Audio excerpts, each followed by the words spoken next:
So, good morning and welcome back. If you haven't watched my other videos, then go back and watch them. What we're going to do now is set up the bathroom. I'll continue setting up the bathroom. So today the plan is to put in an electric boiler, hot water, to plumb it in and perhaps even to wire it in. We'll see how far we get.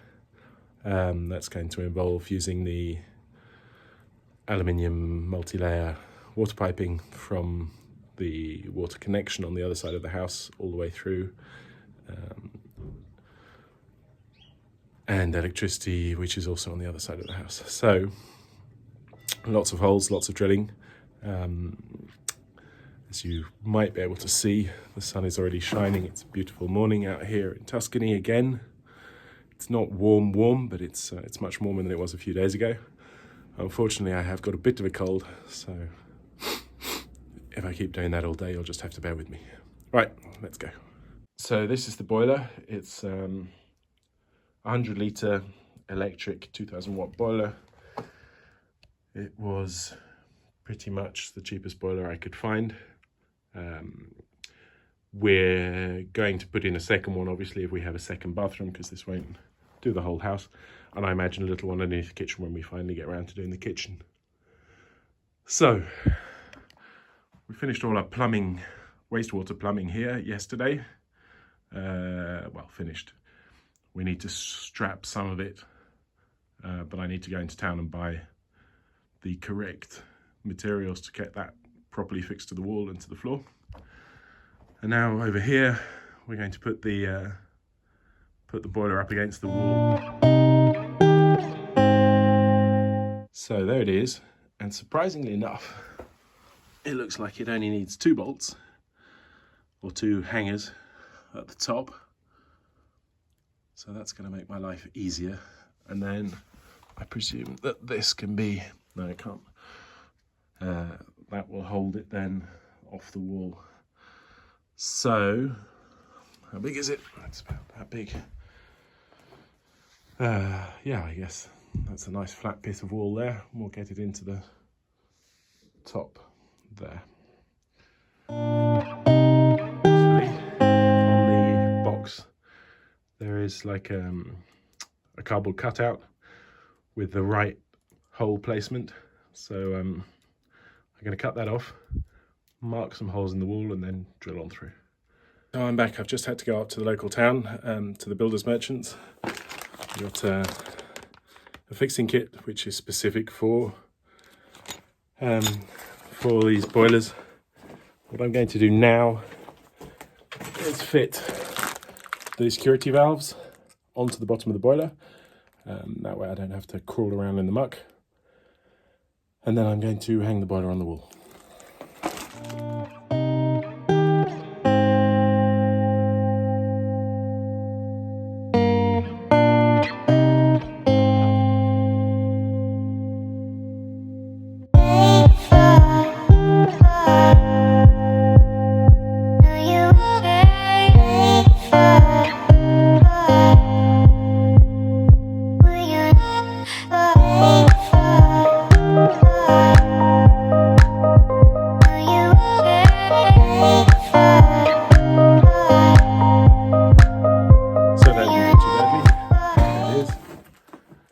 There, it's on the wall, it's set up.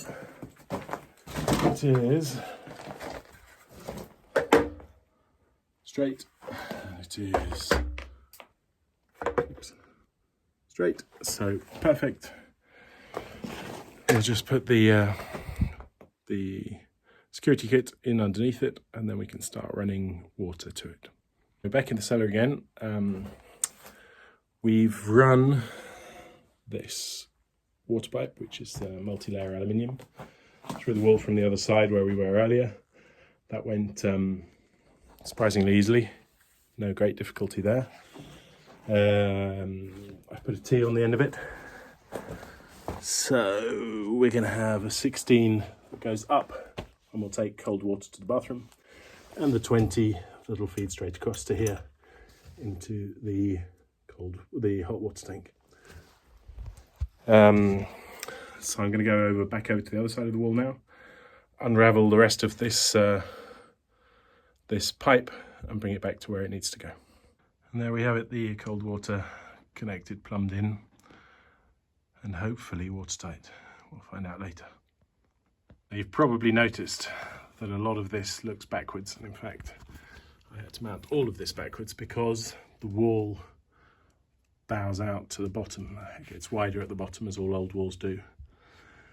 There wasn't enough room for this, so I've just put it on backwards. It shouldn't make any real difference, these turn anyway, because they have a rubber seal. And then, well, yeah, basically any old house is not going to have any right angles, but an old Italian house is not going to have any right angles at all, ever, anywhere.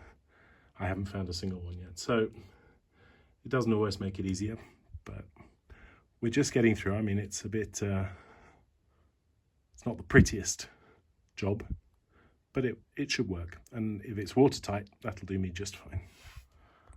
Okay, well, I've sort of given up on showing you pictures of me knocking holes through walls because it's quite boring and we've done a lot of them, so you know what's going on there.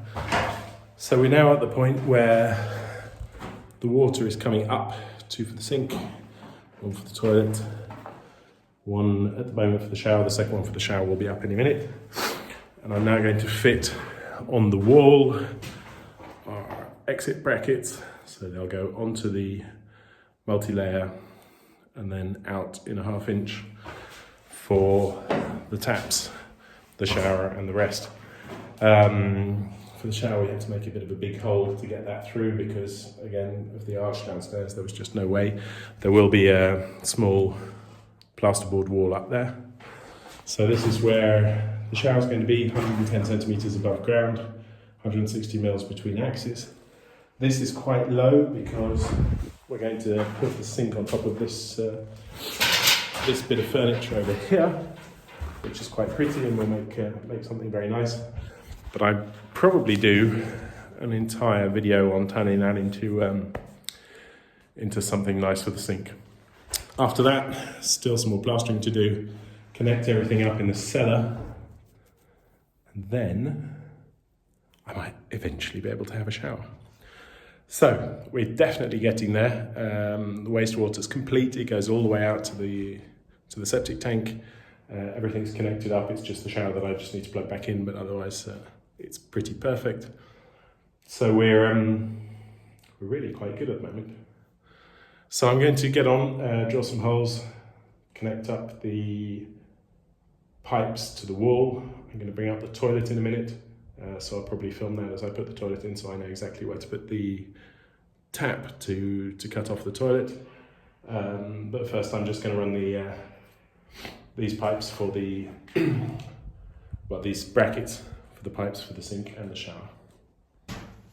Okay, so some of this is very complicated, but I thought I'd show you how it works anyway, just in case, because we're certainly not plumbing with copper anymore. So you cut your pipe with the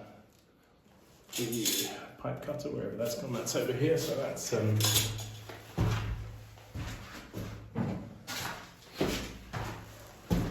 basically just a ratchet pipe cutter. Pick it up, set it, and it'll cut cleanly through. Once you're cut through, and we want to keep them more or less straight because they're going straight up the wall here, and they are flexible. With this, which will make the hole round again and prepare the end for, so it's just taking off a little bit of plastic on the outside. So that will prepare the end for your compression joint. Then for the compression joint, not very complicated either. There's 3 pieces to it. There's the screw bit, the compression bit, and the fitting. So screw bit on the pipe, compression bit around the pipe, and then put that in all the way down. Oops. Back up. Screw it up. Now, you'll want a spanner and a wrench. Spanner just to hold it steady, and a wrench to tighten it up. Now you don't need to go, really don't need to go crazy on these.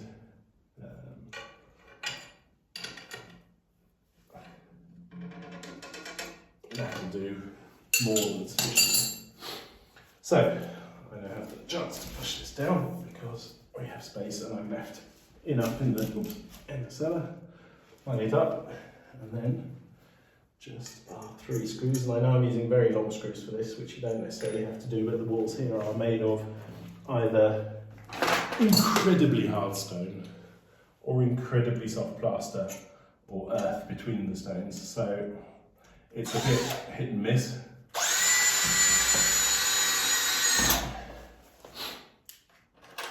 So we're just going to screw that in the wall.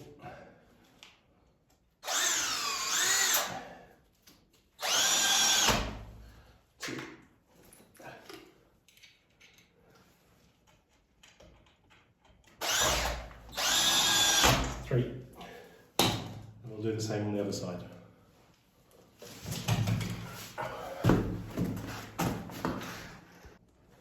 Right, so those are securely against the wall. Next up, these angled taps that will go in and then connect to the flexi pipes that will go to the taps.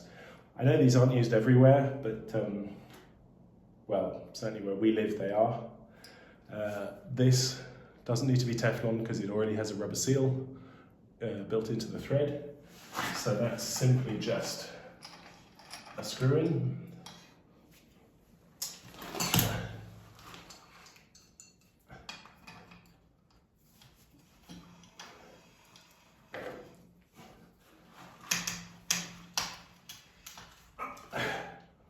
On the other side.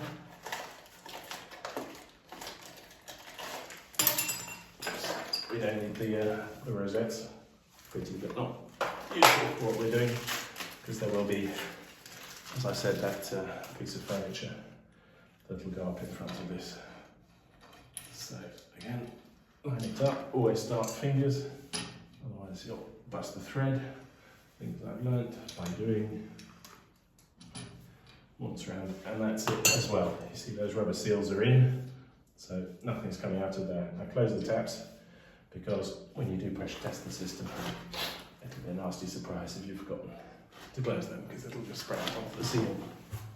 Next, we're going to run this 45-degree out, then for the sink outlet, which this will go into, which we'll probably have to shorten at some point. So, as with these HT pipes everywhere, end of the pipe and on the rubber seal, a bit of this wonderful lube. This is the second tube of lube, but I think this is the last pipe I need to lube up. So just once round with the fingers. There's no problem putting more on than is absolutely necessary. It's not expensive. It's I think it's water-based. Who knows, it doesn't say it's water-based or not, but it doesn't smell of anything. It's not nasty stuff, it's not like silicone or anything else.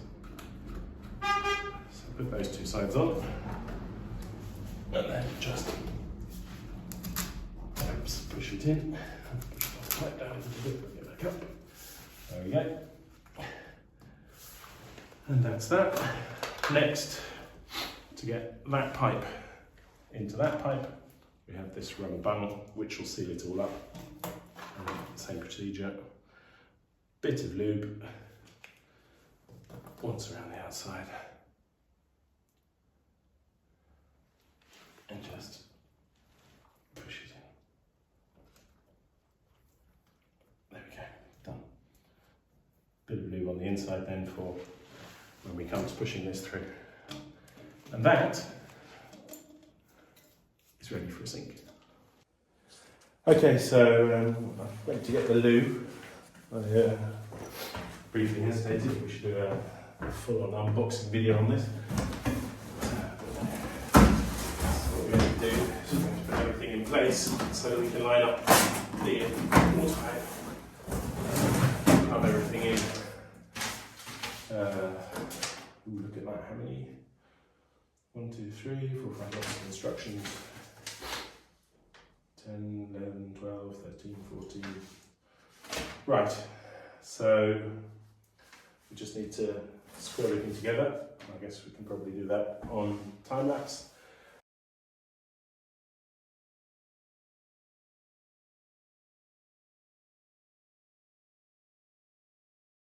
So unfortunately, I've just worked out that I got the wrong toilet. It took me a while to work that out, but I was 100% certain that I picked up a toilet with the exit coming out of the back.